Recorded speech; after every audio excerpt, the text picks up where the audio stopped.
Welcome everyone to this really fantastic talk by Petra Molnar.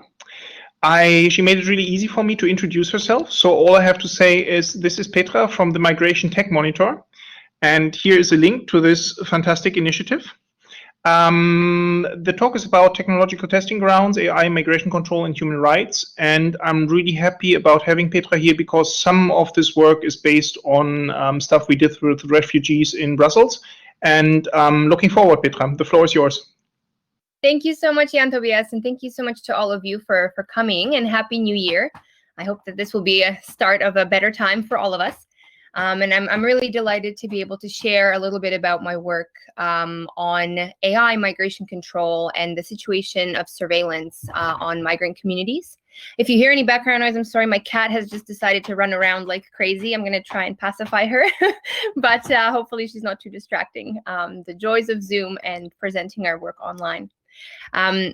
What I will do is I will tell you a little bit about how I've come to do this work, some of the main findings and ideas that we've been kind of grappling with as a team, and also where we kind of hope to take this work. It's really a collaboration between a number of different entities, and my work in this area started off quite randomly. I always like to start off my presentations by saying that I am fairly new to the technology and human rights space. I'm an immigration and refugee lawyer by training.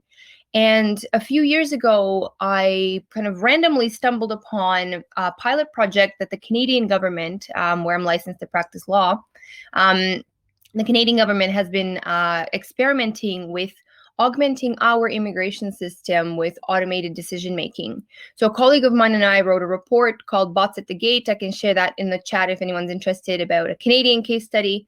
And we published it and didn't think much of it, and then it kind of took off because it was one of the first reports on trying to bridge these two areas of migration management, new technologies, and their human rights implications. And then as a result of that, I've started to try and understand how this kind of ecosystem of migration management technologies is playing out more globally, and more recently in the European Union space. And that's how I've come to know Jan Tobias and his colleagues in Belgium.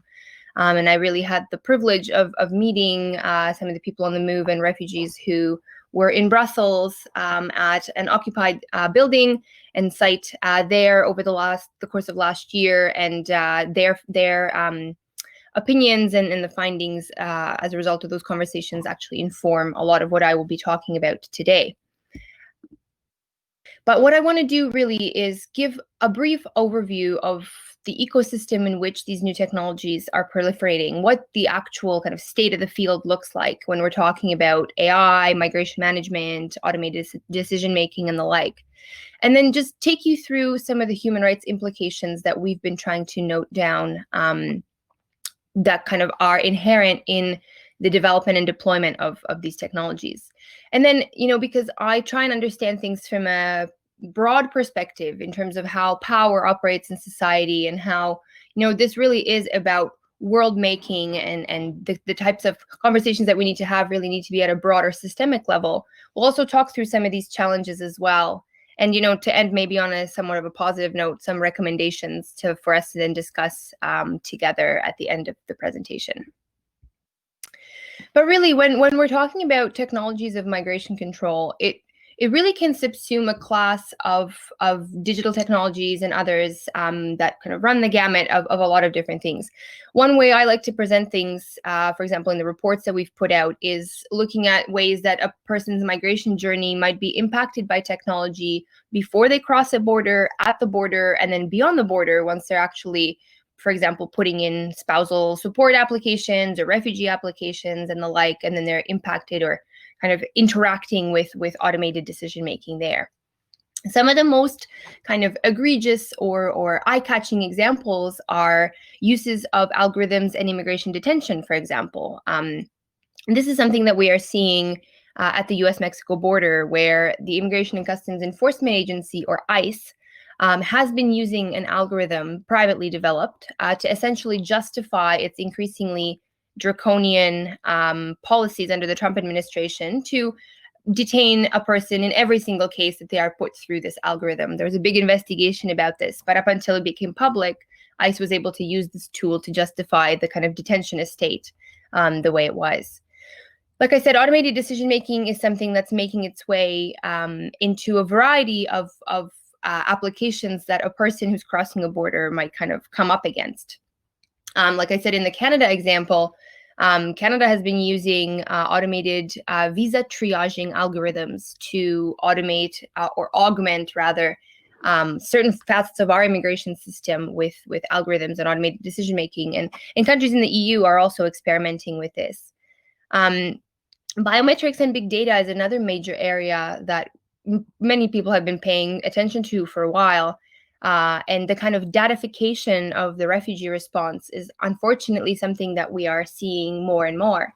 And we'll get into this a little bit later, but one of the issues here is that with increasing collection of data and sensitive data in very high-risk, vulnerable contexts like migration, refugee camps, humanitarian responses, the concern is that, again, data is, of course, political, and the way it's used and weaponized oftentimes against particular groups really highlights the profound human rights ramifications.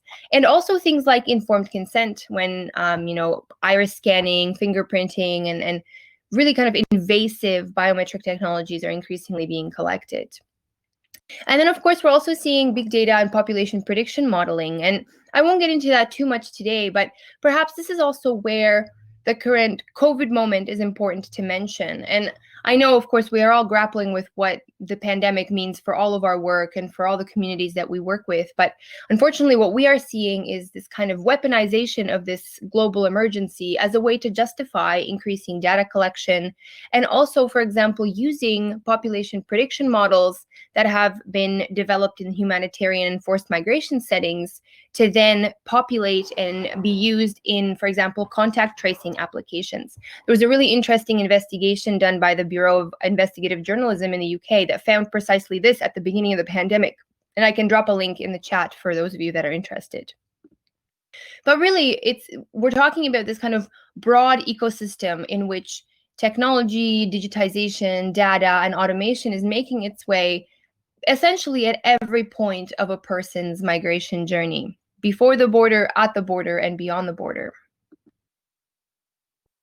But what I like to do now is I just want to bring it back to the ground. The last year, we've mostly been focusing on the EU, like I said, and the pandemic really played a role in this as well, because we had this grand plan to do a cross-jurisdictional comparator study, trying to understand how, for example, also technology developed in the EU is exported to North Africa and Sub-Saharan Africa through border externalization and kind of militarization policies. And then, of course, with the pandemic, doing ethnographic on-the-ground research became nearly impossible.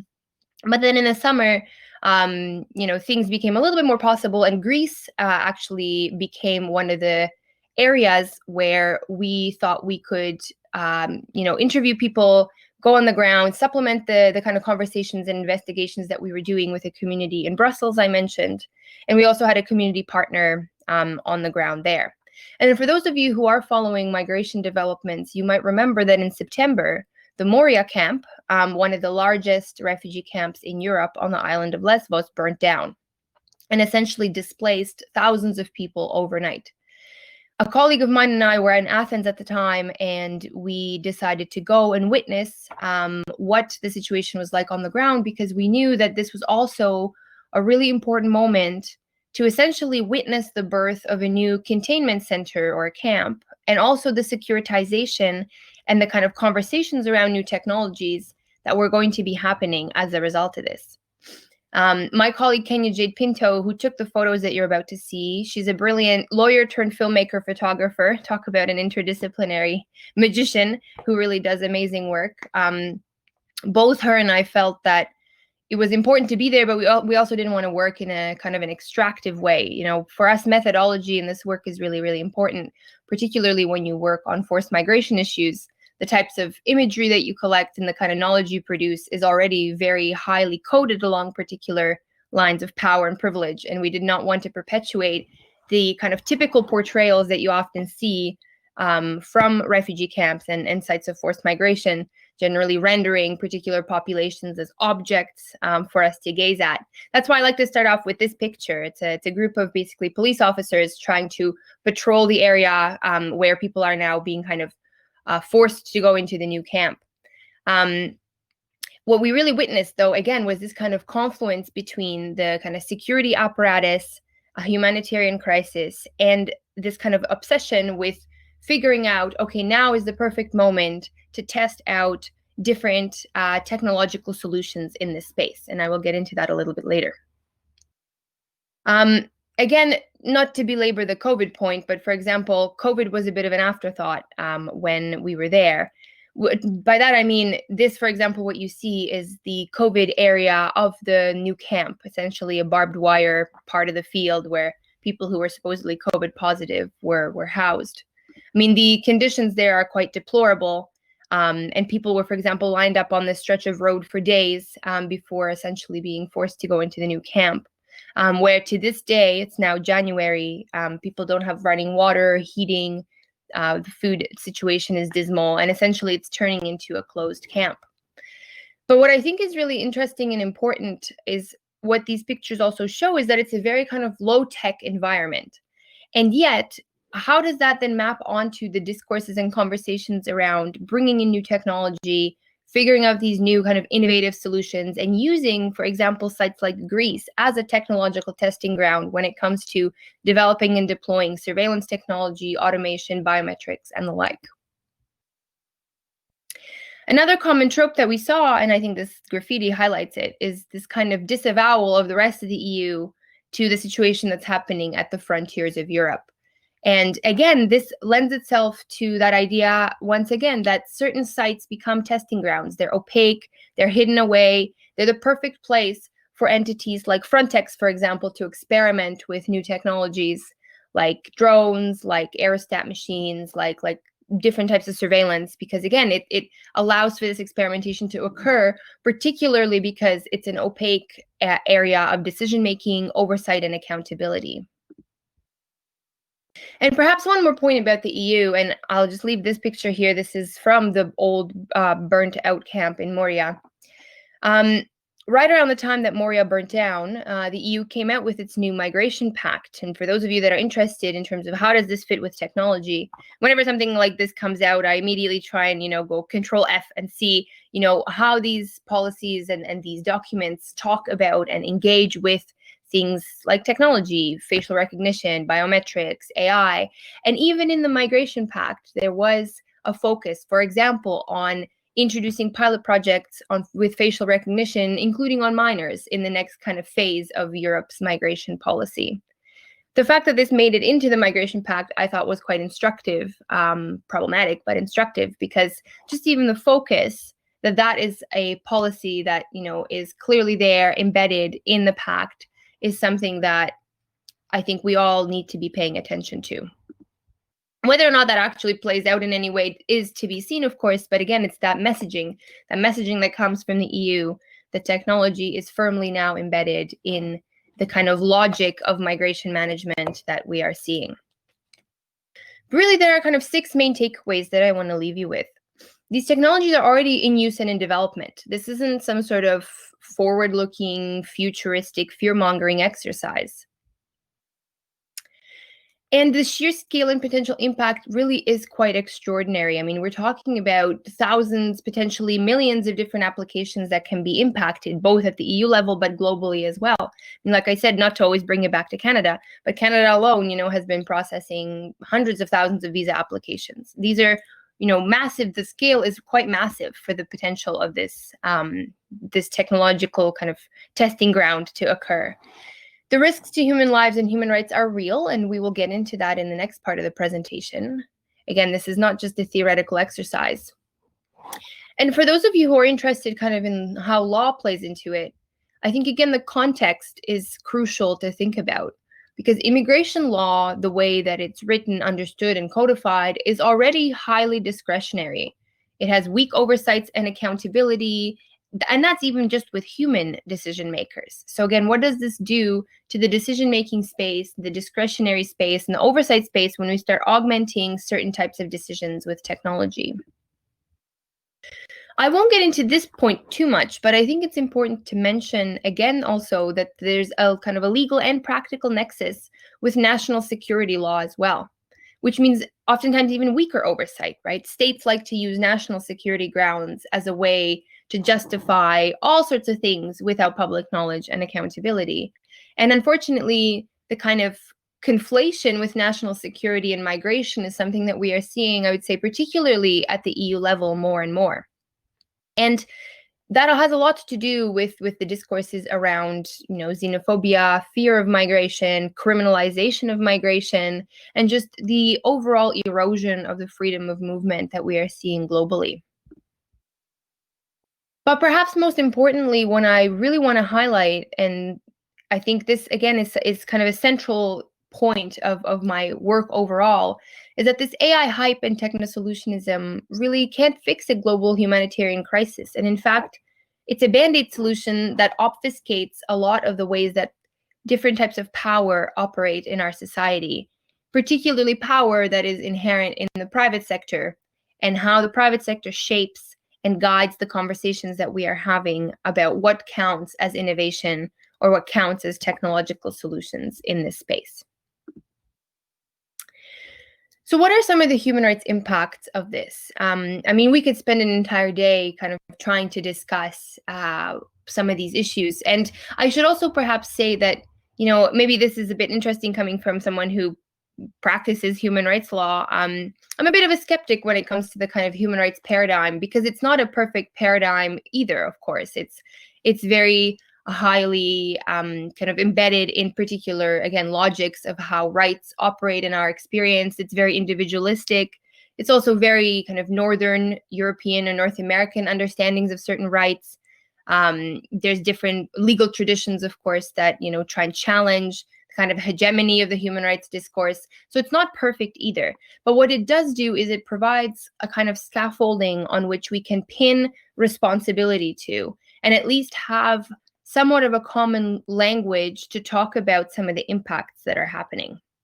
So it's definitely not the be all and end all of the kind of conversations we need to be having, definitely not, because it's also kind of divorced from history and empire and colonialism and all of these kind of ideas that also underpin the way that migration is experienced.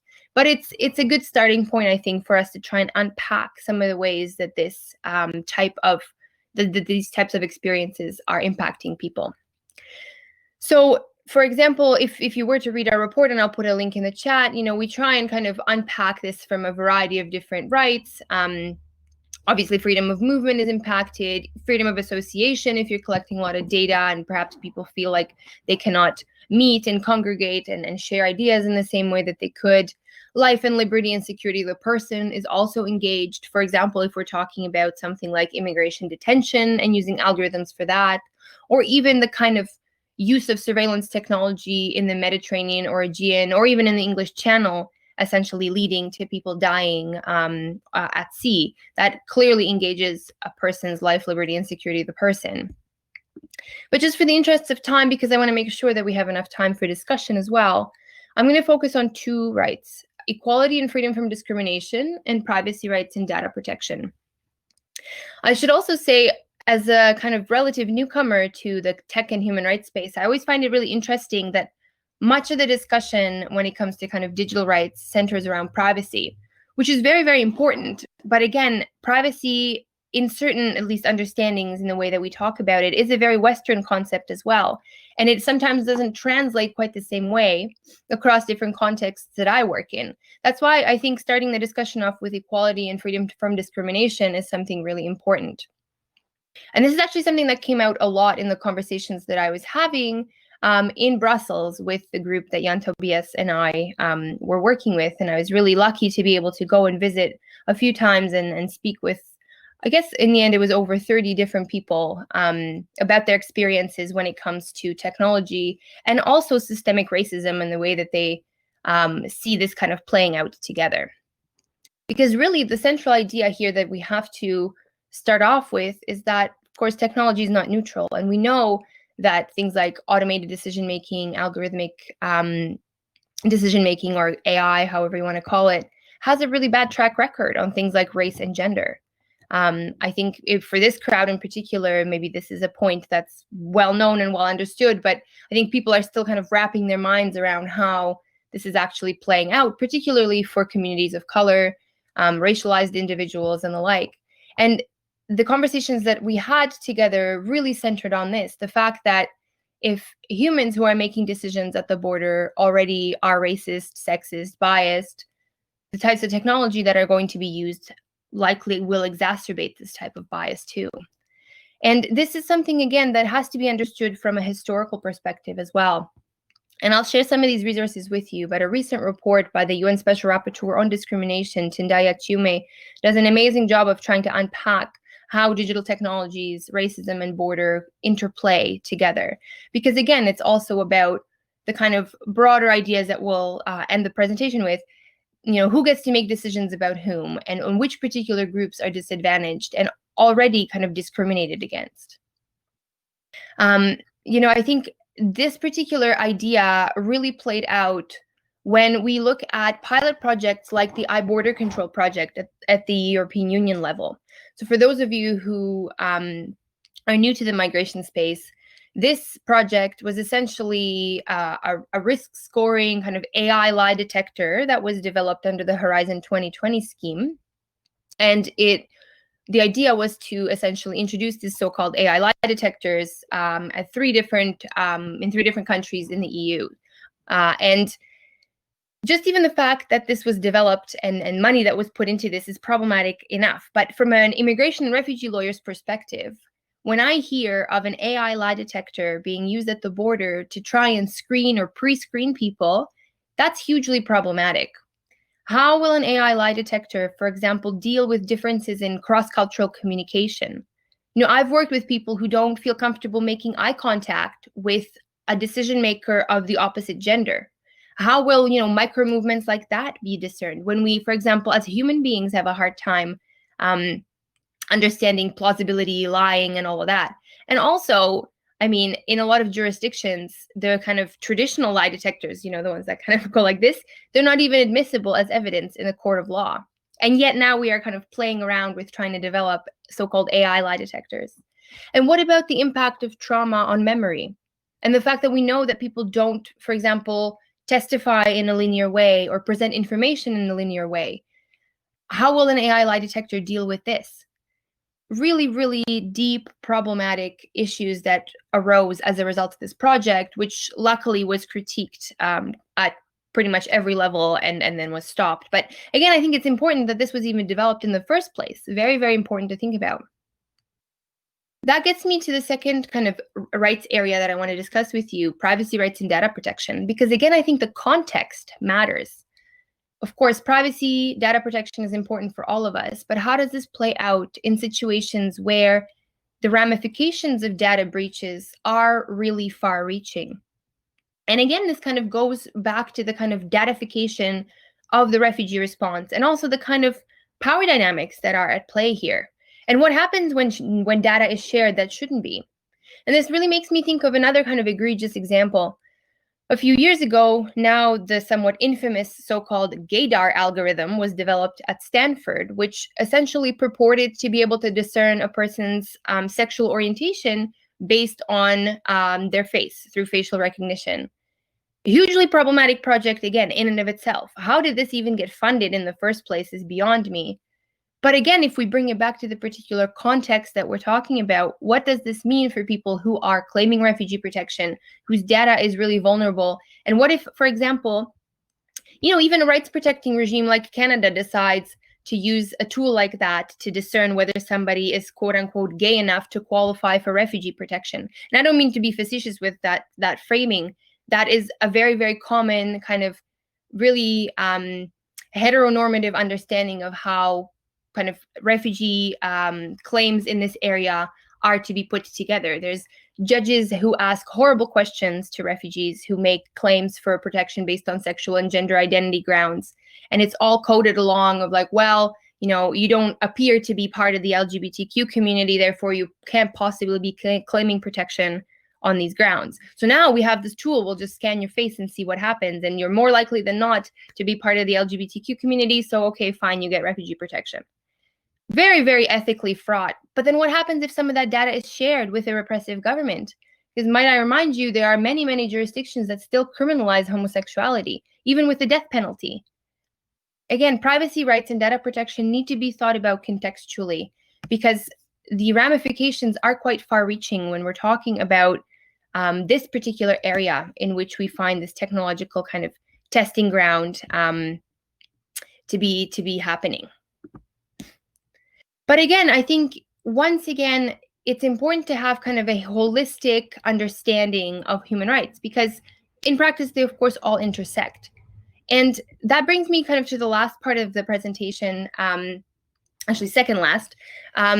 There are also some administrative law issues that I think we should discuss. I won't go into this too much because I'm not sure how many lawyers there are in the room, but again, I think it's important because it highlights the kind of contextual specificity that we need to have when we're trying to understand how these things are playing out on the ground and in people's lives.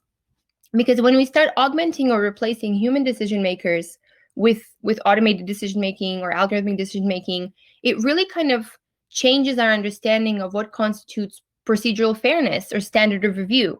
Like, for example, what will count as a reasonable decision when a part of it is made through automation?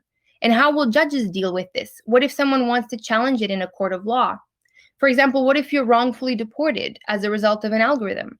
This already happened to over 7,000 students in the UK who were wrongfully deported because an algorithm made a mistake and accused them of cheating on a language acquisition test. What if you're one of those students and your whole life just got turned upside down and you want to sue? Who's actually responsible, right? Is it the person who developed the algorithm? Is it the immigration officer that's using it? Is it the algorithm itself? Should an algorithm have legal personality? I mean, these are, kind of questions that really, I think, show just how much this kind of space is changing and how the law is going to have to be grappling with just even adjudicating some of these questions that are going to be coming up. And not just in immigration, of course, we're seeing automation run the gamut of all sorts of different applications, particularly at the EU level. So I think in the next few years, we're going to be seeing much more litigation, many more legal cases trying to challenge this kind of space. But really, what I want to end with is kind of more of a broader critique, because there's also other systemic challenges that I think we need to talk about. One of them is what I mentioned earlier. It's this lack of technical capacity on part of the public sector or states that then sometimes creates an inappropriate over-reliance on the private sector. Because of course, when you're trying to develop and deploy a lot of this technology, you need the private sector to help you.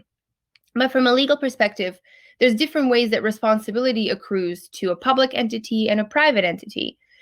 And oftentimes this is where kind of people can fall through the cracks, because states are able to say, well, you know what, not really our problem because we didn't develop this technology. Private sector can say, well, not our problem either because we're actually covered under intellectual property, all sorts of other corporate shields. And then what do? Some theorists have called this responsibility laundering, or kind of passing the buck back and forth. And that again goes back to what we were just talking about, even just about standard of review and procedural fairness. How do we actually pin responsibility for when things go wrong in this particular space? It's unclear. I mean, the private sector has its own, of course, obligations under international law and domestic law as well, but right now it is this very much kind of a free-for-all. And I think that, again, is something really important to talk about. Once again, whose priorities matter and who gets to determine what we innovate on. And unfortunately, right now, it seems to be the private sector. And that really gets at the kind of access to justice issue as well. Who is actually benefiting from this innovation? Is it states? Is it governments? Or is it the people themselves? Why are we developing so-called AI lie detectors and not detectors to detect racist border guards, for example? Right? A lot of this actually comes down to whose perspectives count in this discussion. And it's really not about improving access to justice, but it's about securitization. It's about managing and controlling migration and all these kind of tropes that we've been seeing getting kind of built up both at the public discourse level, but also on policy making. But again, zooming out, there are global impacts to this as well, because of course countries are engaged in this kind of AI arms race or technological arms race, some people have called it. And that's important too, because that once again goes to the conversations around what are we developing, why, and how does kind of market competition play into this too?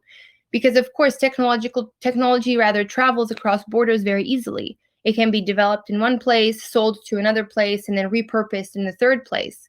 So again, having kind of a more holistic global understanding of who some of the major players are, what are some of the motivating factors, and why this is happening is really key. But I always like to end with perhaps a more philosophical question of why. Why is this happening? And I'm going to leave you with a few ideas that we can then perhaps discuss together. Again, in this space in particular, what I'm always struck by is just how unequal power relations really are when it comes to the communities that are experimented upon and tested upon when it comes to innovation in technologies, and the types of kind of areas of power and privilege and the way they play out. Because of course, technology is not neutral.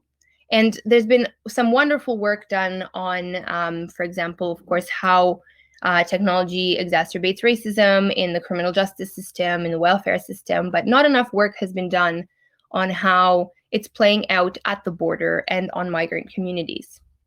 Because again, I think it's about broader questions. And now with the pandemic, we're unfortunately also seeing this kind of acceleration towards technological solutions without perhaps asking ourselves, who really gets to decide what kind of world we imagine as possible, and whose experiences and perspectives count when it comes to the development and deployment of technology. This is something that really we're trying to change in the work that we are doing at the Migration and Technology Monitor. This is a new initiative, and it's a group and a collective of journalists, some academics, some civil society, a filmmaker, and hopefully also a deep embedding of communities with lived experience of migration, because really these types of perspectives need to be at the forefront of discussion. It's one thing for lawyers and academics to talk about it, but really I think what's missing is just really highlighting how far-reaching the impacts on people's lives are, and how the communities that are at the sharp edges of this technological development are not part of the discussion at all. And why is that? I mean, I think this is deliberate. Because really, when we're looking at migration management, historically speaking too, because again, an ahistorical discussion really only gets us so far. Migration management is all about making certain communities trackable, intelligible, and ultimately controllable by the kind of state power. And currently, as I hope I've highlighted for you, there is this complete lack of global governance and accountability when it comes to the development and deployment of technology. Yes, we have things like the General Data Protection Regulation, the GDPR at the EU level. Yes, we have certain domestic legislations that can help us think through, privacy or discrimination impacts. But overall, it is very much a free-for-all when it comes to kind of technology and migration management. Why is that? I mean, I argue that this is actually deliberate, because this kind of obfuscation of responsibility, this gray zone of accountability, makes it very easy for certain communities to be the testing grounds for technology that then can be used elsewhere, can be repurposed, or can actually be weaponized to, strengthen border enforcement and kind of create and perpetuate the violence that is experienced at and beyond the border. So really, what do we do about this? It's a good question. It's one that keeps me up at night a lot. At the very least, we need some sort of integrated mechanism to be able to hold governments accountable, whether that's international human rights law, domestic law, or something in between. Because really, as I hope I've highlighted, immigration and refugee decision-making is particularly a high-risk laboratory for these technological experiments. And again, because oversight and accountability is already so weak, we need transparency regarding what is happening. We need independent oversight as well, and binding standards and regulations as well, because right now, nothing like this really exists. And yet we are seeing the pace of technological development occur at such a high rate that really this is going to be an issue that is going to be with us for the next foreseeable future. So I think I will leave it there. I'm going to drop a few resources into the chat. And I think we have about 20 minutes to discuss together any ideas or thoughts that you might have. I'll share with you our report that we released in November called Technological Testing Grounds, which a lot of this presentation is based on. It also highlights the conversations that we had in Brussels that I mentioned. And this is, again, part of the new collective, the Migration and Technology Monitor, that we are kind of launching right now. So if you are interested in these issues, please stay tuned for that. Thank you so much for your attention.